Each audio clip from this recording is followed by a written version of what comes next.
your nation, your province, your southern Alberta. From the heart of Lethbridge, it's Bridge City News Weekend Edition with Jeanette Roche. Hello, I'm Jeanette Roche. Thanks so much for joining us for a look at what made headlines in Alberta this past week. This Sunday will mark the 25th anniversary of an incident the town of Taber, Alberta does not want to be remembered for. On April 28, 1999, a 14-year-old boy walked into W.R. Myers High School and began shooting. He shot and killed a 17-year-old Jason Lang and injured another student who survived. According to reports, a gym coach wrestled the shooter to the ground. He was arrested by a Taber constable who was also the school's resource officer. This shooting came 8 days following the mass shooting at Columbine High School in Littleton, Colorado, where 12 students and 1 teacher were killed. An investigation has been launched by RCMP in southern Alberta in connection with the illegal slaughtering of animals. Police say the investigation involves many parties in rural locations and includes a number of stores in the city of Calgary. Police allege that many sheep and goats were slaughtered illegally here in southern Alberta. RCMP have notified Alberta Health Services of the 7 stores which are the subject of the investigation, which was originally launched in November of last year. Recent data shows that job scams are on the rise in Canada, and those on the lookout for a new career can end up falling victim to fraud and theft. BCN's Naveen Day has the story. According to the Canadian Business Association, scammers continue to take advantage of people anxious about finding a new job by perpetuating scams with phony employment offers. Odetta Durofte with the Better Business Bureau serving southern Alberta and East Kootenay says scammers often make job postings that appear to be legitimate, but are not. The sole purpose of this fake job postings are just to attract possible candidates, to have them apply for a job, which turns out to be fake. And through the application, they'll provide a lot of personal and confidential information, such as their legal name, their social insurance number, their banking information, credit card information.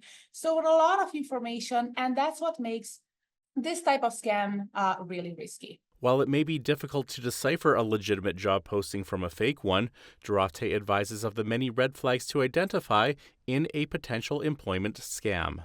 Via text message or email, and offers you a job opportunity that just sounds too good to be true, that's a huge red flag. She adds, the biggest red flag to identify a scam is where there is a lack of or complete absence of face-to-face communication. If all communication is done via text message or email, and you don't get a chance to meet with anyone in the company face to face, or at least have a meeting via a computer screen, that's a huge red flag that you're probably dealing with a company that's not real. And job scams have been on the rise. According to the Canadian Anti-Fraud Centre, in 2022, job scams cost Canadians $7.2 million in losses. But in 2023, job scam losses more than tripled, amounting to more than $26 million. For Bridge City News, I'm Naveen Day. Thank you, Naveen. The folks with Lethbridge County have issued a fire advisory for our region. They say the risk for a wildfire is high right now due to warm and windy conditions. It's not a fire ban or restriction, but just an advisory. That means approved permits are not canceled, but the county is asking to use extra caution when burning. Permit holders are reminded that there is no burning when wind speeds are over 25 kilometers per hour. If the windy conditions persist, officials say a fire ban or restriction may be implemented. Lethbridge City Council voted unanimously to approve the water conservation plan and strategy. That includes targets and an updated water rationing action plan. The city officials say with the recent drought conditions, they are examining the possibility of water rationing, which may take place to ensure that more people will have access to clean drinking water. That may include limiting the use of water, such as irrigating lawns or filling swimming pools, limiting the volume of water or time when it can be used, and temporarily suspending water supplies. Officials say during the summer months, the use of treated water in Lethbridge increases by more than 200%. That is mainly due to the irrigation of lawns and landscaping. Well, the race to replace Alberta NDP leader Rachel Notley is well underway. After the break, we bring you their first debate. And throughout the show, we bring you some in-depth exclusive interviews with some of the candidates. Stay with us.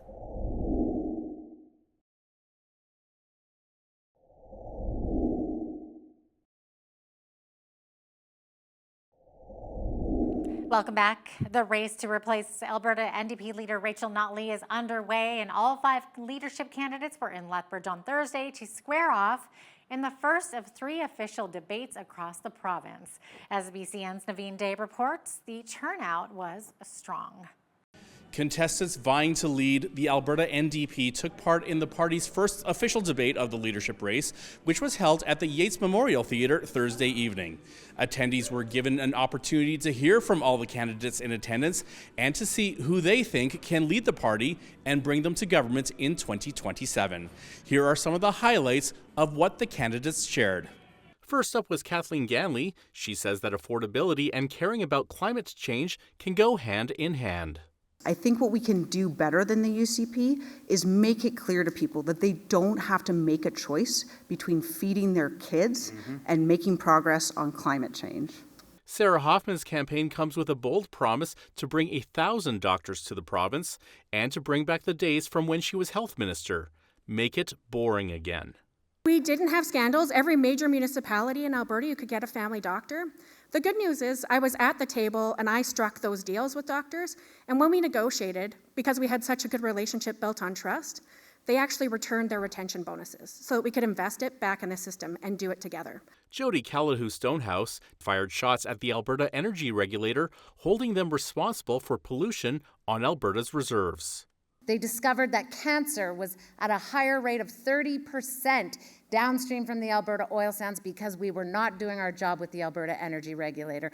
After the event, candidates had a chance to speak with the media. Naheed Nenshi said the relationship between the Alberta NDP and its federal counterpart needs to be re-examined. I think that a lot of the things that we've heard, for example, the conversation around the relationship between the federal and the provincial NDP. And this is something that has been brought up to me constantly by candidates, by campaigners, by others. McGowan criticized Nenshi for his statements, saying that while he and Nenshi want to revolutionize the NDP, McGowan's plan is much more rooted in the party's interests. He's talking about severing ties with the federal party. He's talking about changing the name. He's talking about changing the Constitution.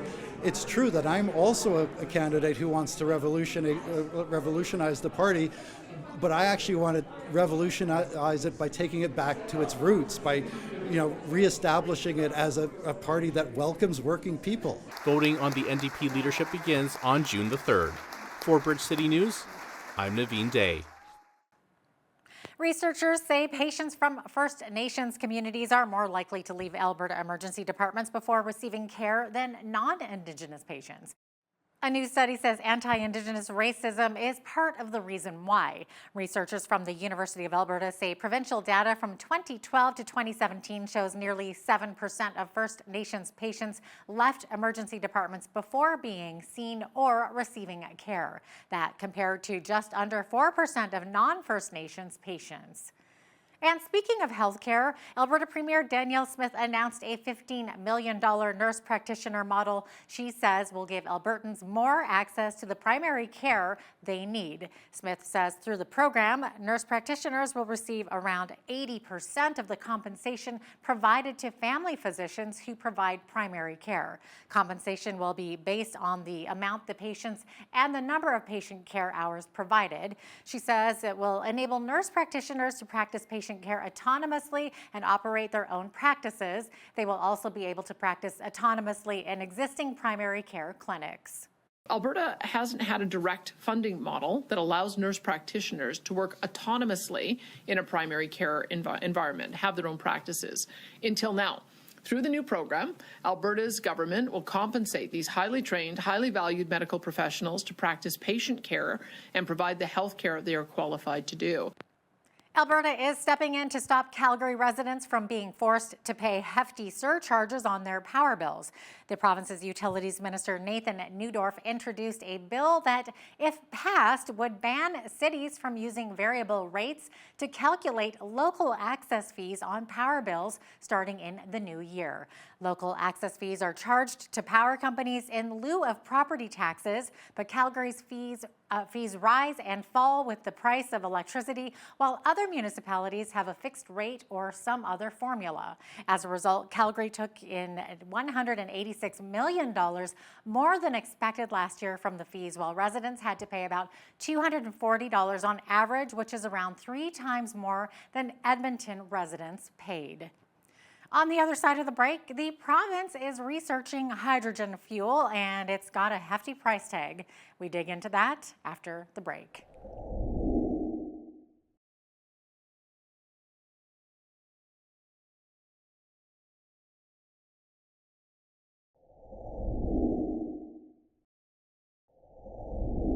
Welcome back. The Alberta government recently announced they're spending $57 million to research hydrogen to heat homes and fuel cars.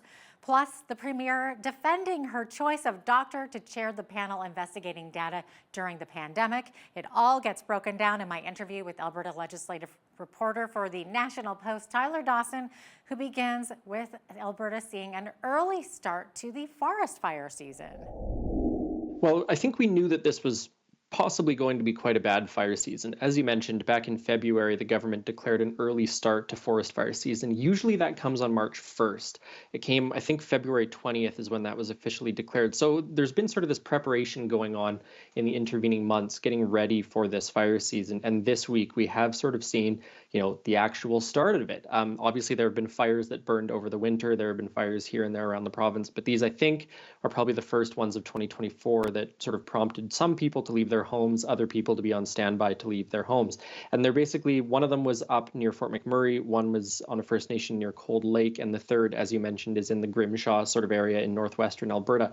So just goes to show we've got a bit of an early start on this. People are obviously on edge, and it's a good time, I think, to remind people to think about what they might need to do in terms of evacuation, whether that's getting pets ready to go, whether that's having water and food and things like that on standby.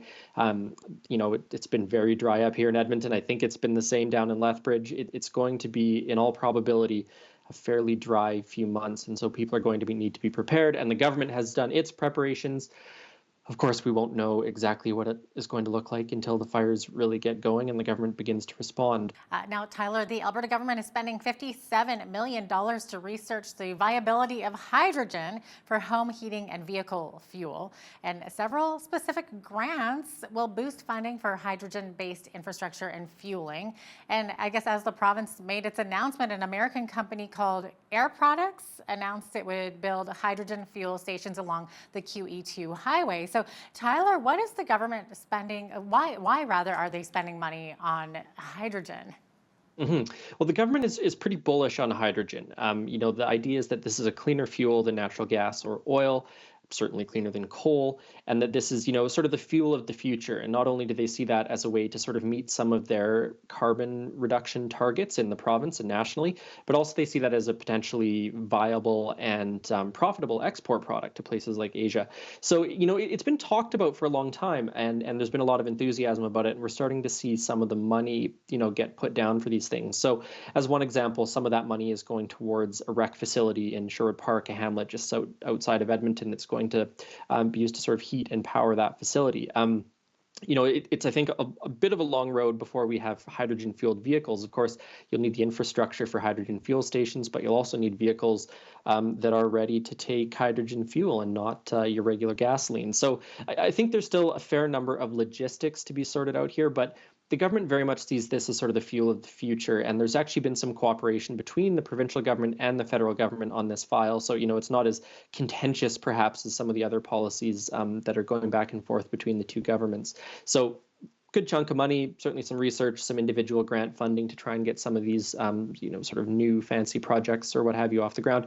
And of course, as you mentioned, a little bit of private investment here as well, which perhaps suggests that this is not just, the government trying to finance a sector of the economy or make something happen, and there is actually some private interest in this. Moving on here, Premier Danielle Smith is defending her choice of the doctor to chair a panel investigating the use of data during the COVID-19 pandemic. And it's this Dr. Gary Davidson, who is the former chief of emergency medical at the Red Deer Regional Hospital. And he has argued that the province exaggerated hospital data to justify its pandemic response, but Smith is standing by him. So what did she say, Tyler? Well, she basically said that she wants to hear from a variety of opinions and a variety of people, and, not just the people who were sort of the mainstream scientific consensus on this stuff. And, that's, of course, been a bit of a theme with Danielle Smith since she entered the leadership race. She very much was sort of catapulted into the Premier's office on this discontent over the way the government handled the pandemic. What is controversial about this, of course, is that you have an official government report that is being produced by someone who appears to have heterodox opinions on the way that the pandemic was managed. And so that's just raised some controversy with people wondering, whether or not this person's analysis of the data, ought to be given sort of the government stamp and things like that. It does, I think, suggest that when that report comes out, I think it's going to get quite a bit of scrutiny, perhaps more than it otherwise would have, just because of the personalities involved. As mentioned at the top of the show, Alberta's official opposition party is looking for their next leader, and the race is on. After the break, we sit down one-on-one with two hopefuls vying for that top spot.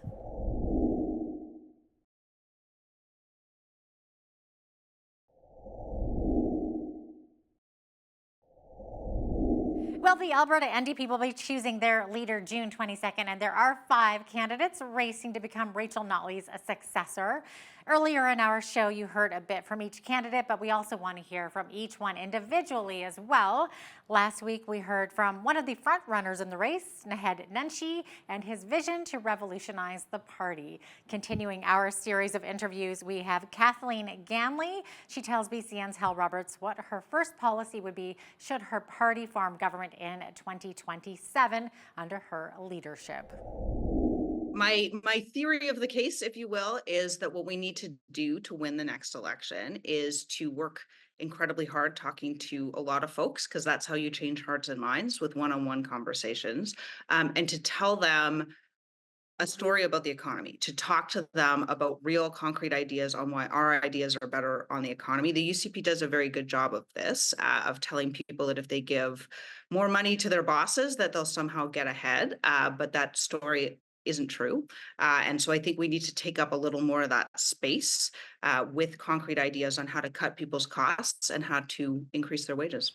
Yeah, let's talk about some of the other hot button issues you're hearing as you're door knocking. So what are you hearing right now? What's top of mind with people? Obviously, it is the economy, but what else are you hearing? So most people's top concern right now, I would say, is cost of living, that and probably healthcare as well. Now, you feel, Kathleen, that Albertans need some kind of tax relief. Can you explain? Yeah, absolutely. So one of the first policies I put out was to increase the personal income tax exemption to $26,000. So that means that people under the low income cutoff wouldn't pay provincial income tax at all. And that would sort of phase out at higher incomes, so at the end of the first bracket. So this would be a program very much targeted at giving relief to families, who are struggling, and families who are in the middle class. Now, you'd also like to see an increase in the minimum wage here in Alberta, in our province, which I believe is $15 an hour, but for federal workers, it's $17.30. How much of an increase are we talking about? So if I were premier right now, I would put it up to $16 immediately, $17 next year, and then index it to inflation. In the last 5 years, inflation has gone up 18%. Minimum wage workers, they haven't had a raise of even a dime. What about the impact, though, on small business owners? That's quite a hit. I mean, $1 an hour, each of the next 2 or 3 years. Have you talked to a lot of business owners? Could they sustain that? Yeah, so I think that many small business owners already recognize that what turns the local economy more is giving people money to spend in the local economy. And when you give more to those who have less, they have more to spend in that local economy. It's actually helpful to small business. But I think in addition to that, we have started rolling out our offer to small businesses. And one of the first things we've included is, basically temporary no interest loans to cover unpaid accounts receivable. A lot of the problems that we're hearing from small business owners are about sort of cash flow, right? Especially when a larger company has failed to pay their accounts. So we are, trying to help small businesses out with that. So we make sure that we have a robust economy. Now, some people are calling for the Alberta NDP to move a little bit more towards the political center. Now, with that in mind, what are your thoughts on someone like Naheed Nenshi being part of this race and conversation? Do you have any concerns about maybe a change in the direction for the party? So I think having Naheed in this race is incredibly exciting. I think it'll bring a lot of new voices in. Obviously, I don't think he's the right person to lead the party. Otherwise, I wouldn't be doing this. But I don't think that it necessarily requires a shift to center. I think it requires a shift in our focus.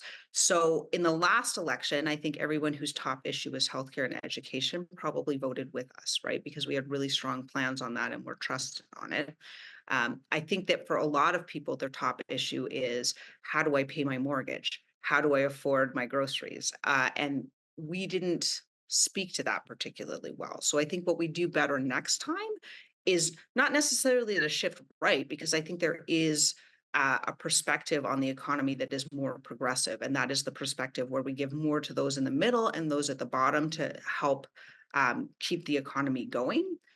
And I think that that is the right story. So I don't think that we have to necessarily shift right. I just think we have to talk about the issues that are top of mind for people. So, Kathleen, any final thoughts on why party members should vote for you? Because I want to build a world where everyone has a chance to succeed. I want my daughter to have the same opportunities here that I have. And I think I have a concrete plan and policies to make sure that that's the world we build. We need to take a short break, but when we return, we bring you another hopeful vying for that top dog position with the opposition party.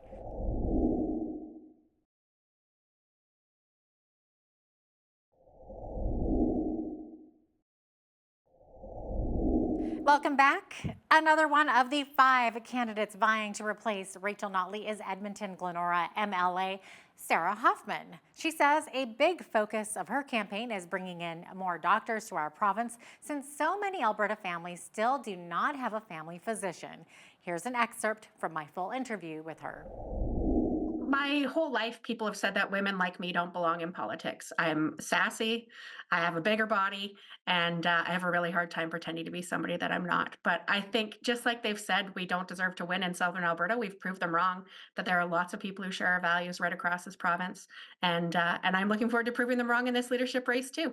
I think it's important that we own our values and own who we are. And I think people like that and respond really well to it. So I've definitely got a track record of working hard and winning, and that's my plan for this leadership race as well. Okay, and what are you hearing specifically from people in Lethbridge and Southern Alberta? Why, what are they most concerned with, Sarah? Definitely, I've been going to Lethbridge for decades. We held a provincial council or convention there years ago. I remember it was the middle of winter and the roads were really awful. And at that time, it was a lot of the same things that people are talking to me about now. Healthcare is top of mind, especially in Lethbridge, where about half the people there don't have access to a family doctor right now. Expanding the other types of care is great, but there's no replacement for that relationship with a primary care doctor. A lot of women are having to drive down the highway to have babies. That's not okay either. So it is definitely one of the biggest issues that's raised with me. And then another big one, of course, being a university town, is the lack of support for post-secondaries. And now with Danielle Smith bringing in this bill, it's Bill 18, around wanting to stop there being outside investment from Alberta into things that she might not support, including federal funding. A lot of our university dollars come from the federal government, and we should be working to make it even stronger partnership and to bring more money in instead of chasing it away. So those are some of the top issues, along with Climate change is another huge one, and not everyone says climate, but people are talking about drought and wildfires, and especially in southern Alberta, the scarcity of water. And with the current government talking about mining on the eastern slopes, that's going to impact the headwaters and the watershed that serve all of us in this province. And now, you mentioned this right off the hop there, healthcare, and you say that Alberta needs more hospitals, obviously. So how would you go about doing that, and where would the money come from for that?